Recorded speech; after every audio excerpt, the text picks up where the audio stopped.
Glória a Deus. Marcos 11:11 diz assim: E quando entrou em Jerusalém, no templo, tendo observado tudo, como já fosse tarde, saiu para Betânia com os 12. No dia seguinte, quando saíram de Betânia, teve fome. E vendo de longe uma figueira com folhas, foi ver se nela, porventura, acharia alguma coisa. Aproximando-se dela, nada achou, senão folhas, porque não era tempo de figos. Então lhe disse Jesus: Nunca, jamais coma alguém fruto de ti.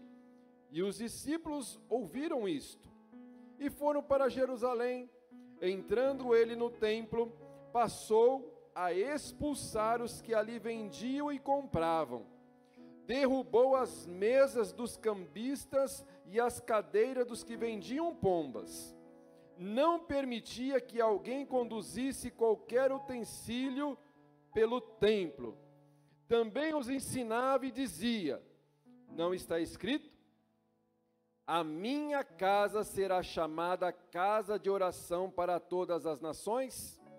Vós, porém, tendes transformado em covil de salteadores.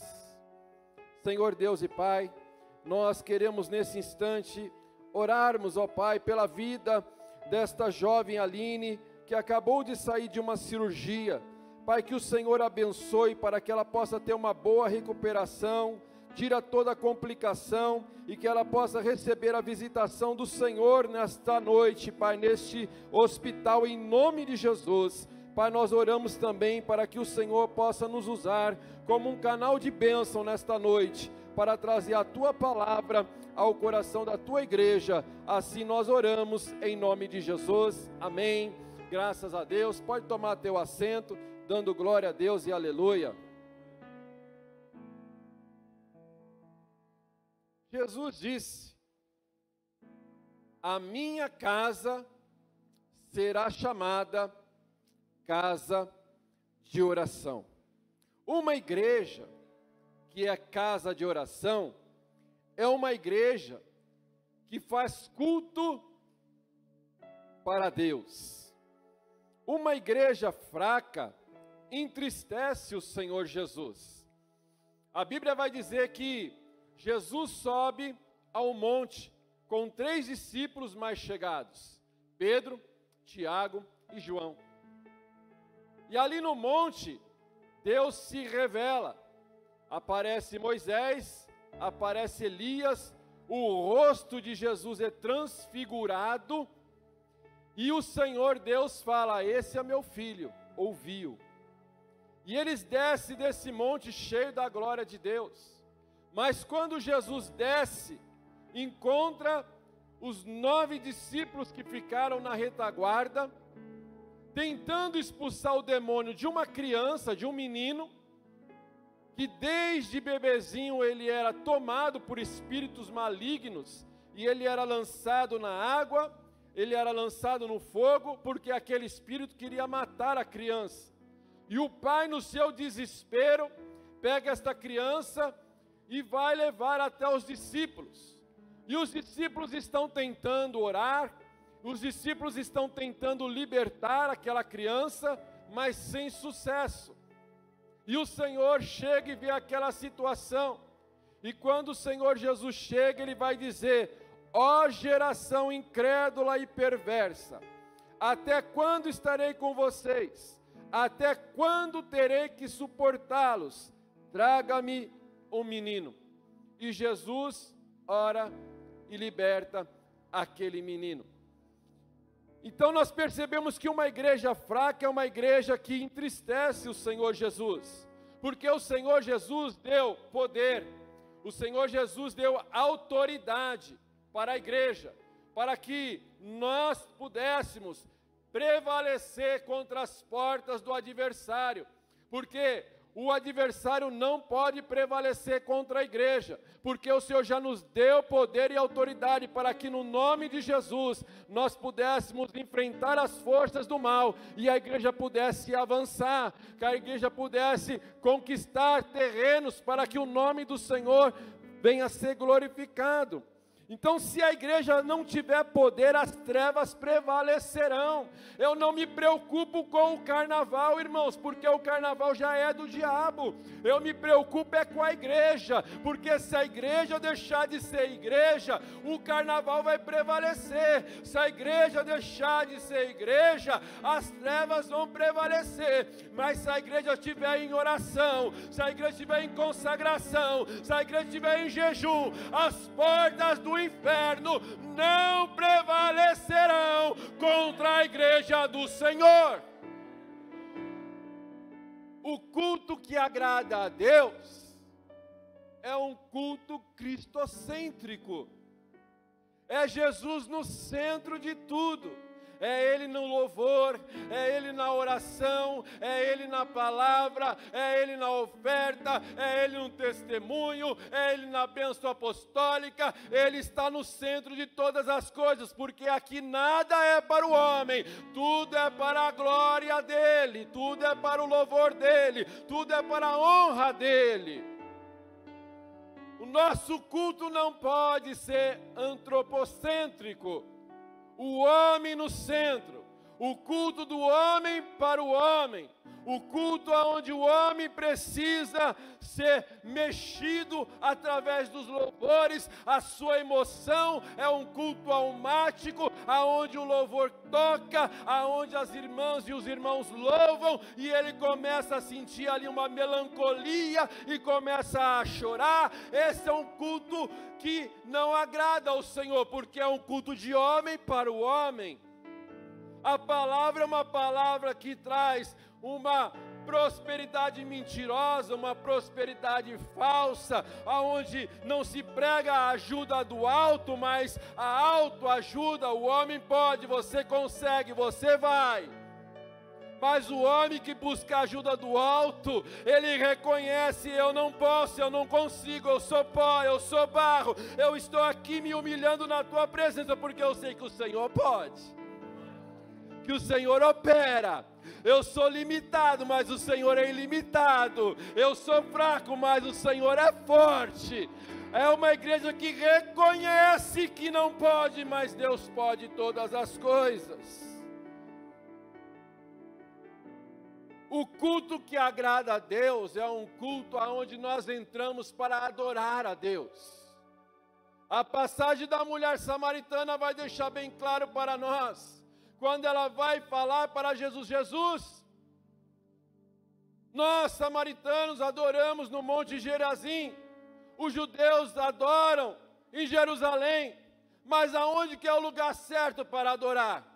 E Jesus fala para aquela mulher, nos ensinando: não é o lugar, não é o lugar,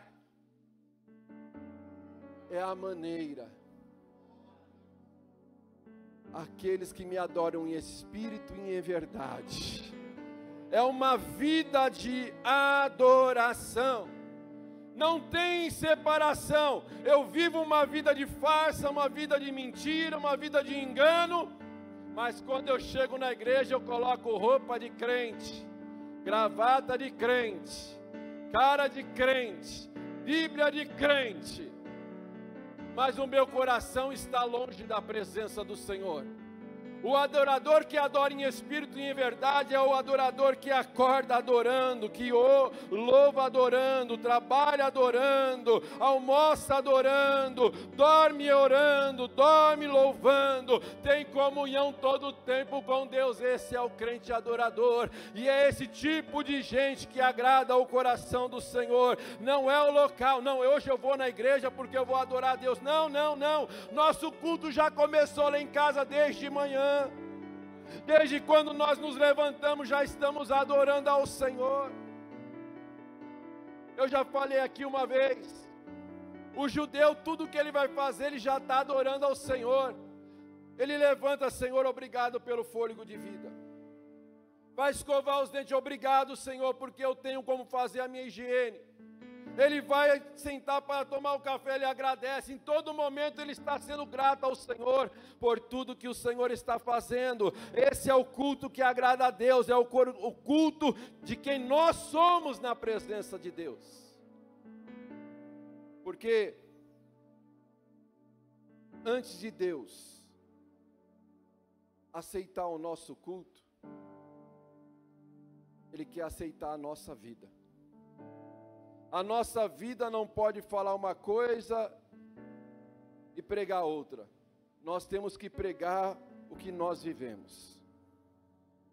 Certa vez, Caim e Abel chegam na presença do Senhor para prestar um culto de adoração a Deus. Abel chega ali ao Senhor, entrega a sua oferta. Deus se agrada da oferta de Abel. E a Bíblia vai dizer que Deus agrada da vida de Abel, e porque Ele se agrada da vida de Abel, Ele recebe a sua adoração, a sua oferta. Mas quando Deus vai receber a oferta de Caim, Deus olha para Caim e fala assim: não, tem alguma coisa errada aí. Eu não vou aceitar a sua oferta.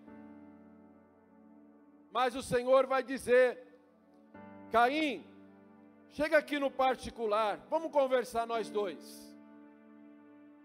Se você fizer o bem, não lhe será aceito, mas se não o fizer, saiba que o pecado o ameaça a porta, e ele deseja conquistá-lo, mas você deve dominá-lo. Deus deu oportunidade para Caim se arrepender, para Caim pedir perdão, para Caim se consertar. Mas sabe o que Caim fez? Matou o seu irmão. Por questão de inveja, ele mata o seu irmão. Não tem como Deus aceitar o nosso culto se o nosso coração não é um coração quebrantado. Por isso que Davi vai dizer: Senhor, um coração quebrantado e contrito, esse o Senhor não despreza. O culto que agrada a Deus é um culto onde nós fazemos uma autoanálise, aonde nós examinamos a nós mesmos, para percebermos e vermos aonde nós precisamos melhorar, pedir perdão, se arrepender, abandonar o pecado. Aí sim, Deus vai receber o nosso culto e vai receber a nossa adoração. Esse texto que nós lemos de Marcos capítulo 11, é um texto que, quando eu lia várias vezes,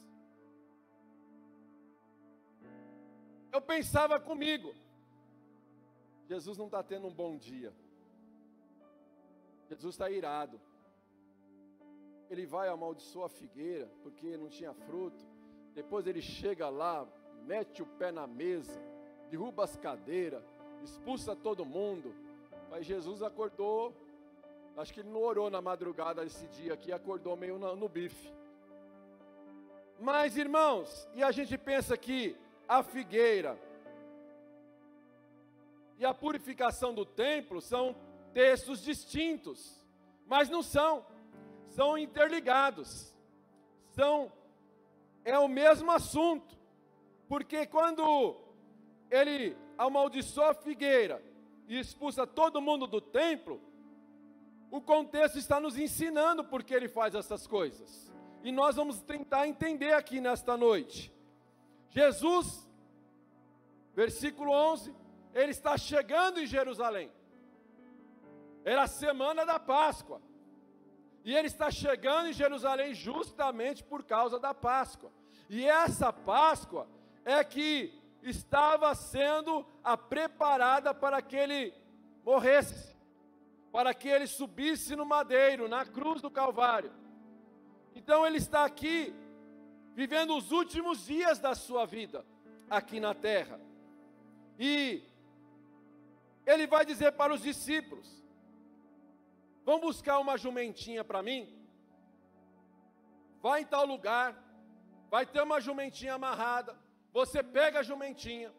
Se perguntarem, por que você está pegando essa jumentinha? Diz, o mestre precisa dela, mas o mestre vai devolver. Irmãos, Jesus é Jesus. Como ele sabia?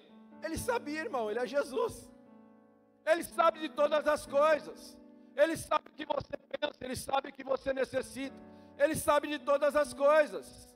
E aqui eu quero quebrar uma teologia mentirosa da prosperidade, que diz que Jesus entrou num jumentinho, porque jumentinho era a Ferrari dos últimos tempos. Mentira, irmão. Mentira, isso não é verdade. Jesus nunca foi bem de vida. Ele não veio aqui para conquistar, ele veio aqui para se preparar, para morrer, para perdoar os nossos pecados. Ele nunca veio aqui para ser rico de posses, mas ele veio para implantar o reino de Deus na terra, para salvar o homem dos seus pecados, para libertar os homens dos seus cativeiros, para nos levar para morar com ele lá na glória. Então, Jesus, ele vem de maneira simples, humilde. Os seus pais, José e Maria, quando vai apresentar Jesus lá no templo, a oferta pela criança, a Bíblia vai dizer que podia ser uma ovelha ou um casal de pombinhos. Vai depender da posse de cada um. Porque se a pessoa era bem de vida, ele tinha condições de dar uma ovelha. Mas se a pessoa não tinha muitas condições, ele podia pelo menos ofertar um casal de pombinhas. E a oferta de José e Maria foi um casal de pombinhas, mostrando que eles não tinham posses, que eles eram simples, mas tanto o simples como o rico, todo mundo tinha condições de dar uma oferta na casa do Senhor. E o Senhor, ele nunca desprezou aqueles que não tinham, porque até quem não tinha, o Senhor se agradava. Ele se agrada daquela viuvinha que deu as 2 moedinhas. Ele vai se agradar porque ele vai falar, todos estão dando em grande quantidade, mas essa, ela deu as suas 2 únicas moedinhas. O que chamava a atenção de Jesus não era a quantidade, mas a qualidade. Era a motivação do coração. Então podemos dar muito, mas ser do que sobra, não vai ter significado algum para nós. Mas quando a gente fala para o Senhor, Senhor, vai doer, mas eu vou ofertar. Vai doer, Senhor, mas eu vou dizimar. E o Senhor se agrada é dessa fidelidade, é dessa motivação dos nossos corações. Jesus, irmãos, ele viveu uma vida de empréstimos, porque ele não estava preso aqui na terra. O negócio dele era lá no céu. Ele veio para implantar o reino. A Bíblia vai dizer que ele usava barcos emprestados. O local da ceia, da Páscoa, era emprestado. O sepulcro que ele morreu, emprestado. E a jumentinha, emprestada. Porque Jesus não veio para conquistar nada. Jesus, ele veio só para implantar o reino. E Jesus, no jumentinho, não era um sinal de estou numa Ferrari da época. Não, porque os reis de Roma, eles chegavam nas suas carruagens elegantes. Se Jesus quisesse implantar um reino terreno, ele viria numa carruagem com cavalos, puro sangue. Mas não, ele veio para cumprir a profecia de Zacarias capítulo 9, versículo 9. Alegre-se muito, cidade de Sião. Exultem, ó Jerusalém, eis que o seu rei vem a você, justo e vitorioso, humilde e montado num jumentinho, um jumentinho cria de jumenta. Jesus veio no jumentinho, para mostrar que o reino dele não era na terra, mas que o reino dele era lá na glória. O versículo 11 vai nos dizer que quando entrou em Jerusalém no templo, tendo observado tudo, tendo observado tudo. Entrou no templo, observou tudo. Olhou tudo, observou tudo. E não falou nada. Mas já era tarde, o texto vai dizer, já era tarde, então eles foram para Betânia, provavelmente na casa dos seus amigos, Lázaro, Maria e Marta. Provavelmente ele ficou ali essa última semana de sua vida, na casa de seus amigos, dormia lá e saía para fazer a obra. Mas esse dia aqui, a Bíblia vai dizer que ele saiu sem tomar café da manhã. Porque quando eles estão indo para Jerusalém, Jesus fica com fome.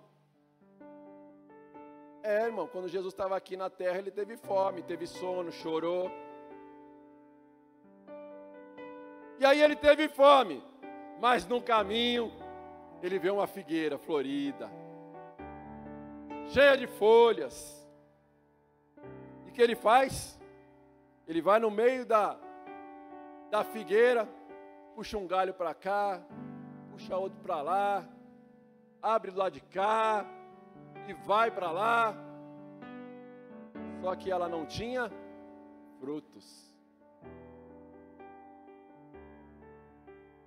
Ela não tinha frutos. Toda árvore é normal, primeiro dá as folhas, depois dá o fruto. Mas a figueira, ela é o contrário. Primeiro ela dá o fruto, depois ela dá as folhas. Então, se ela tem folha, ela tem fruto. Essa era a lógica do negócio. Só que aquela figueira estava enganando todo mundo. Eu estou florida, mas eu não tenho fruto. Todo mundo ia até ela porque ela estava florida, mas não tinha fruto. E o que Jesus faz? A partir de hoje nunca mais você vai dar fruto. Pronto. Naquele instante eu entendo. Ela não morreu na hora, mas a sua raiz já parou de puxar o que ela precisava para se manter florida da terra. Naquele instante começou um processo de morte. E nunca mais aquela figueira produziu frutos. A Bíblia é tão tremenda, irmãos, mas tão tremenda, que eu creio que Jesus sabia que ela não tinha fruto. Mas como assim, pastor? Jesus foi até ela. Jesus sabia, irmãos, que ela não tinha fruto. Por isso, ele vai lá, ele vê aquela figueira de longe, e ele chega até ela, porque ela só estava ali por aparência, mas não tinha fruto. E eu desconfio que Deus colocou aquela figueira ali justamente para ilustrar a situação que o templo estava. A aparência. Jesus usa a figueira para ilustrar, para ensinar para os seus discípulos e para nos ensinar que nós não podemos viver de aparência. E Jesus estava mostrando para os discípulos justamente a situação que estava o templo através daquela ilustração da figueira. Só tem aparência. Só estão enganando, mas não tem fruto, não estão dando fruto. E Jesus, assim, ensina os seus discípulos que a figueira era justamente o estado espiritual dos sacerdotes. Só aparência. Só aparência. E é interessante, irmãos, que a Bíblia vai dizer lá em João capítulo 2. Jesus opera o seu primeiro milagre num casamento. O primeiro milagre de Jesus foi num casamento. Transformou água em vinho. Primeiro milagre de Jesus. Aqui ele não está nervoso, irmão. Estava numa festa. Primeiro milagre. Ia estar feliz, né? Começou meu ministério, primeiro milagre, glória a Deus, aleluia. Está cheio da unção. Aí ele vai para Jerusalém. Chega lá em Jerusalém, João 2. Começou o seu ministério, 3 anos antes daqui nós estamos lendo. Chega em Jerusalém, como estava a casa do Senhor? Cambista para todo lado. Vendedor de bicho para todo lado. Gente passando no meio do templo com as bagunças. E que Jesus faz? Jesus vai lá, derruba tudo, quebra tudo, faz um chicote e sai batendo em tudo. Não nas pessoas, em tudo. Fez uma bagunça lá. Aí os discípulos falam assim,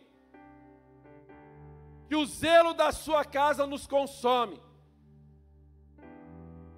Aí depois de 3 anos, irmãos, já era para a casa ter se alinhado, era para a casa estar funcionando direitinho, e ele volta lá e ele observa tudo, e ele percebe que está tudo do jeito que estava há 3 anos atrás. Não teve mudança, não mudaram de vida, não mudaram de postura, continuou tudo igual. Mas, quando eu olho para a minha vida, eu penso, Deus é tão misericordioso, mais uma vez Ele me dá uma oportunidade, mais uma vez Ele me ajuda, porque Ele vai contar uma parábola lá em Lucas capítulo 13, da figueira que não produzia frutos. E ele vai lá, o dono da fazenda chega lá para o seu funcionário que cuidava ali da fazenda, e ele vai dizer para o seu funcionário, 3 vezes eu já vim aqui, 3 anos, 3 anos, eu venho aqui e procuro fruto nessa figueira aqui, mas não tem fruto, ela está ocupando o espaço da terra, corta, joga fora, não presta.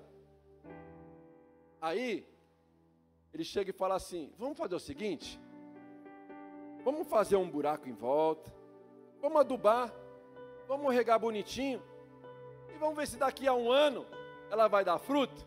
Sabe o que é isso? É a misericórdia de Deus para conosco, porque Ele manda a gente mudar e a gente não muda. Ele fala, faz assim, e a gente faz do outro jeito. Aí Ele dá mais uma oportunidade para a gente, porque Ele está observando tudo, irmãos.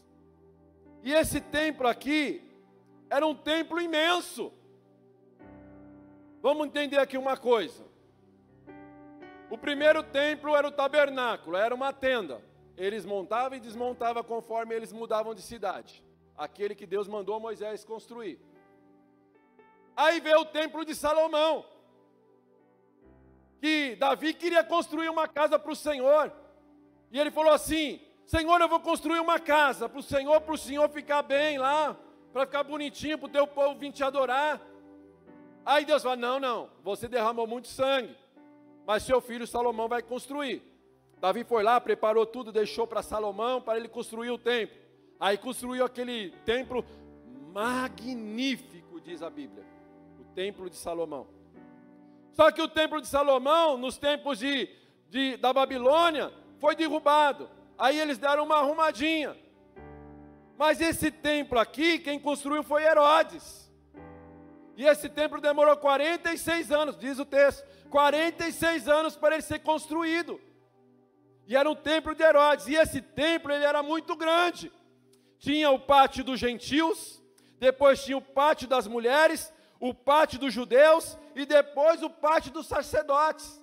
E aonde ficava todo esse povo, essa bagunça toda? Era no pátio dos gentios. Mas o Senhor tinha falado assim, a minha casa será chamada casa de oração para todos os povos. Porque Deus nunca foi exclusivista, irmão. Ele nunca quis salvar só Israel. Ele queria que os povos olhassem para Israel e falassem, eu quero o Deus de Israel para mim. Deus, Ele não queria só salvar os judeus. Ele queria salvar toda a terra, mas os judeus colocaram Deus numa gaiolinha, falou, Deus é só nosso. Mas ele chega aqui e deixa o pátio dos gentios, aonde todos podiam chegar lá, levar a sua oferta, adorar a Deus, glorificar a Deus através da sua vida. O tabernáculo, a Ana foi lá, chorou, orou, buscou a sua resposta no tabernáculo. Deus, por misericórdia do seu povo, ouviu a oração de Ana no tabernáculo. E naquele tempo, irmãos, a igreja já estava ruim. A igreja da época não estava boa. E agora, nos tempos de Jesus, a igreja continua ruim. E nos nossos dias, vamos continuar. O templo era o centro da adoração, irmãos. O templo era o centro da oração, da adoração, da busca, da oferta, da entrega para estar na presença do Senhor. As pessoas tinham que vir de longe para a presença do Senhor, para ofertar, para orar, para adorar, para glorificar a presença do Senhor. Elas vinham de longe, mas o Senhor diz: vocês fizeram a casa de meu pai, que era para ser casa de oração, em covil de salteadores. Sabe o que é covil de salteadores? Era o esconderijo dos ladrões. Quando a casa caía, os ladrões corriam para o covil, para se esconder. Jesus vai fazer, porque Jesus é amor, irmão, misericordioso. Mas a graça, a misericórdia tem limite, irmãos. E até quando a gente vai abusar da misericórdia? Até quando a gente vai esticar a misericórdia de Deus?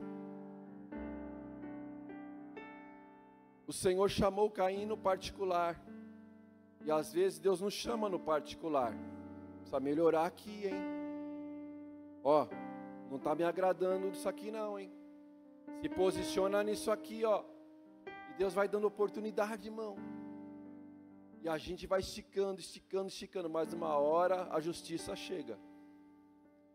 Então que a gente possa se posicionar na presença do Senhor, para que Deus possa se agradar de nós e receber o nosso culto, possa receber a nossa adoração. A Bíblia vai dizer aqui 3 verbos fortes, irmãos, no versículo 15. E foram para Jerusalém, entrando ele no templo, passou a expulsar. Chegar no nível de ter que expulsar alguém da igreja, irmão, já é um nível extremo. Tinha gente que caminhava às vezes 100 quilômetros mais para estar na presença do Senhor, para adorar e prestar a Deus o seu culto. Mas eles vinham. E aí eles não conseguiam às vezes trazer o seu animalzinho para ofertar ao Senhor. Porque o animalzinho tinha que ser perfeito, não podia ter defeito. E o sacerdote, ele ficava ali, trazia ali a ovelhinha, ele olhava, ih, essa aqui não vai dar não. Caminhou, mas não vai dar não. Essa aí não vai funcionar. Porque o sacerdote fazia essa inspeção, para ver se a ovelhinha estava em condições, se a pombinha estava em condições, para poder ser sacrifício, para agradar a Deus. Oh, glória! Mas aqui a gente vai entender o motivo, irmão, que ele está falando da figueira. Porque o sacerdote, irmão, ele olhava para aquela ovelhinha, às vezes que era perfeita, mas isso aqui não vai dar não, ó. Não, tem uma manchinha aqui, ó, não vai dar. Mas vou te ajudar, hein? Sou legal. Vou te ajudar. Ó, tem uns irmãos ali, ó. Eles estão vendendo ali as ovelhinhas. Estão vendendo as pombinhas ali, ó. Só você ir lá. Tá resolvido o seu problema. Lá já inspecionei. Tá? Sucesso. Mentiam.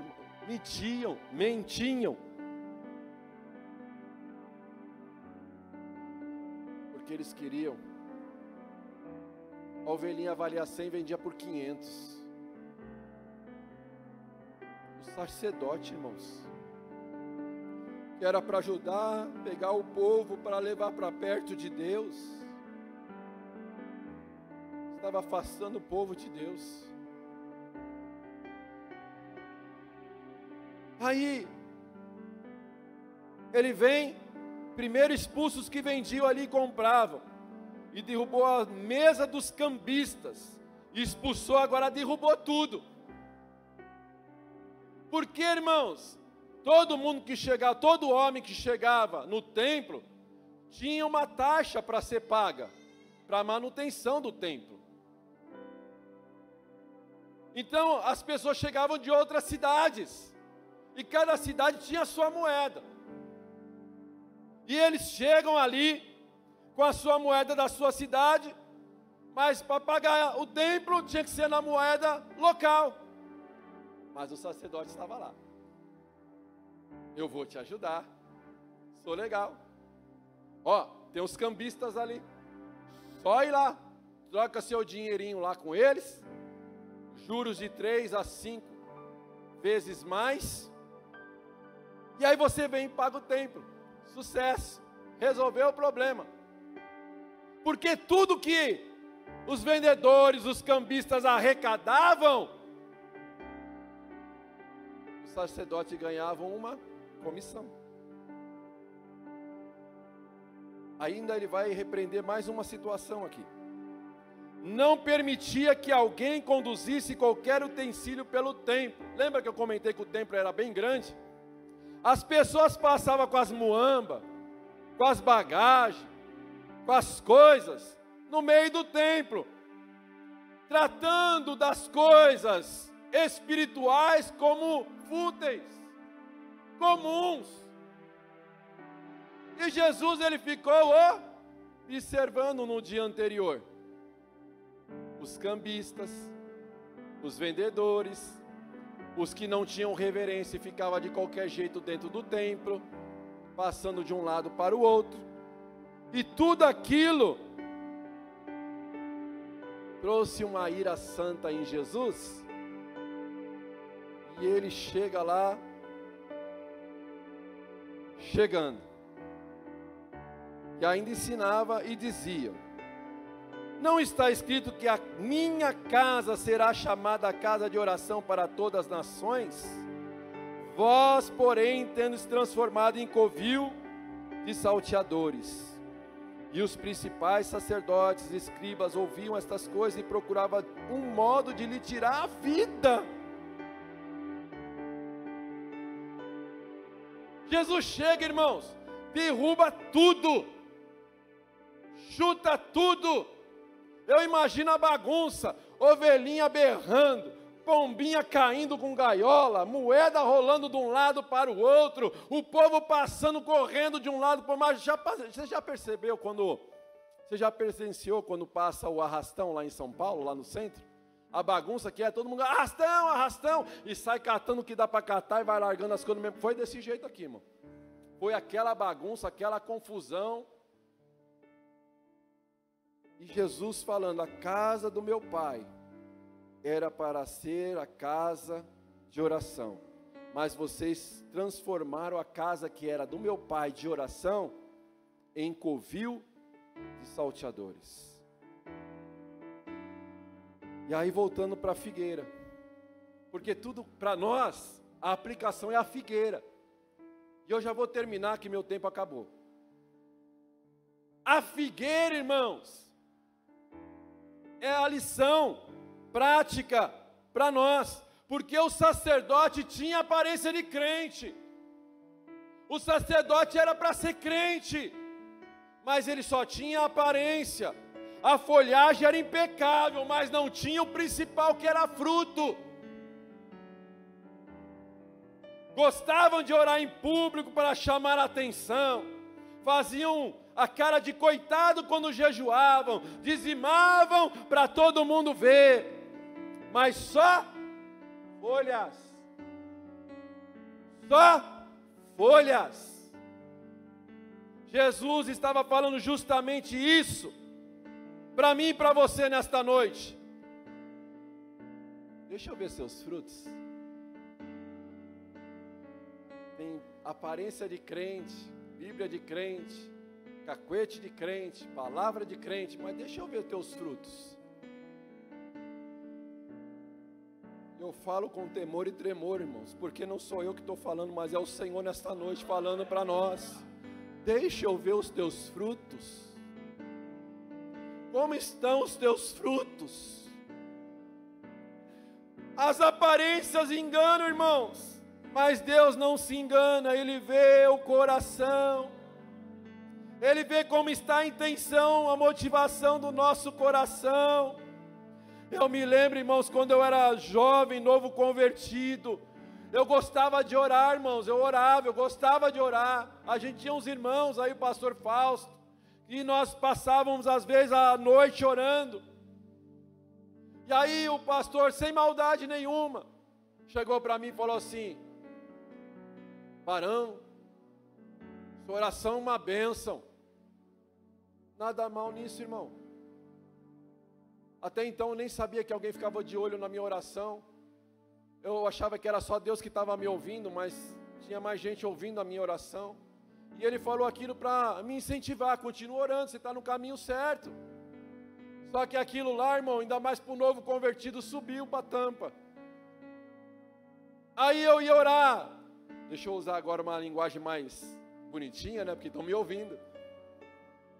Aí, orei, outro dia orei, depois orei de novo. Aí você percebe que tem alguma coisa que não está na fiação, né? Eu falei: Senhor, eu estou percebendo aqui, eu já não estou mais sentindo a tua presença, a tua comunhão, como estava sentindo antes, que está pegando. O que está acontecendo? Aí Deus falou assim: você não está mais orando para mim, você está orando para o homem. Ah, irmão, como é bom ouvir Deus. Na mesma hora, irmãos, eu falei: Deus, me perdoa. Na mesma hora eu senti a graça de Deus me invadindo de novo, irmãos. Na mesma hora, irmãos. Essa é a chave para nós aqui hoje, irmãos. Acha onde que está o problema, irmãos. Se arrepende, peça perdão, e a glória de Deus vai encher a tua vida de novo. A presença de Deus vai encher a tua vida de novo. Jesus podia restaurar a figueira, irmãos. Jesus podia restaurar aquela figueira. Não tem fruto. Cadê o fruto? Está sem fruto. Nasça fruto. Nasceu, pegou, comeu, resolveu o problema. Não podia fazer, irmãos? Claro que podia, Ele é Jesus. Por que Ele não fez? Para mostrar a situação dos sacerdotes como estava. Só a aparência. Folhas e folhas e folhas e folhas e folhas. Mas cadê o fruto? Aonde estão os frutos? Diz que é, mas não é.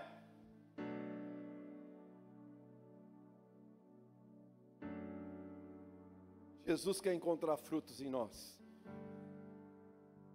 As folhas não impressionam Jesus. O que impressiona Jesus são os frutos. Porque Ele vai dizer em João 15:8: o meu Pai é glorificado pelo fato de vocês darem muito fruto. Assim vocês serão os meus discípulos.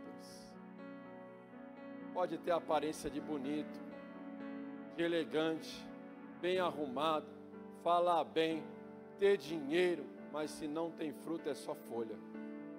E folha não agrada o coração de Deus. Finalizando, o grupo pode subir. 18.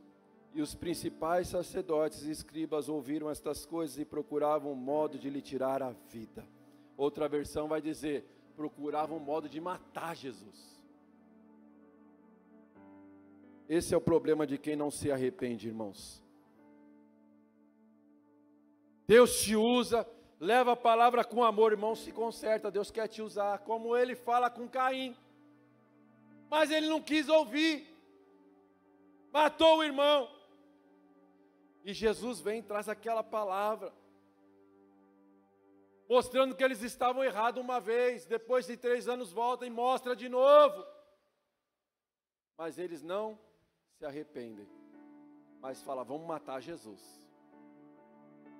Vamos matar Jesus. Lá em João vai dizer, aqui em Marcos ele não diz. Mas baseado naquele texto, eles já estavam com raiva de Jesus. Porque Jesus fala assim, eu vou destruir essa casa. E em 3 dias eu vou construir o templo novamente.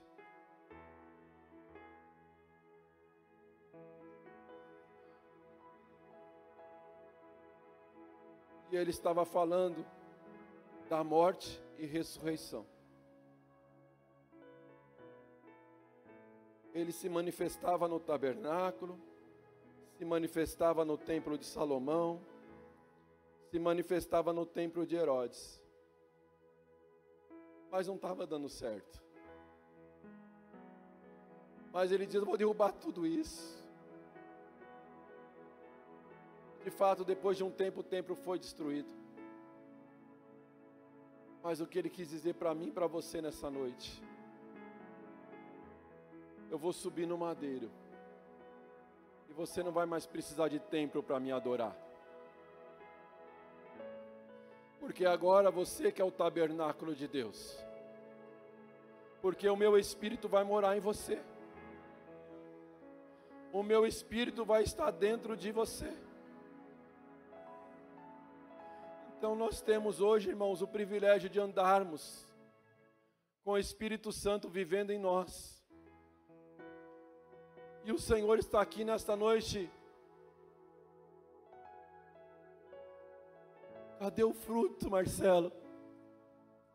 Cadê o fruto, Wellington? Cadê o fruto, Aloísio? Ele está nos perguntando nessa noite, eu não quero folhas, eu quero frutos. Que o Senhor possa nessa noite ter misericórdia de nós mais uma vez, para que nós sejamos adubados, cheios do Espírito Santo, para produzirmos frutos, e frutos de arrependimento para a glória e honra de Jesus.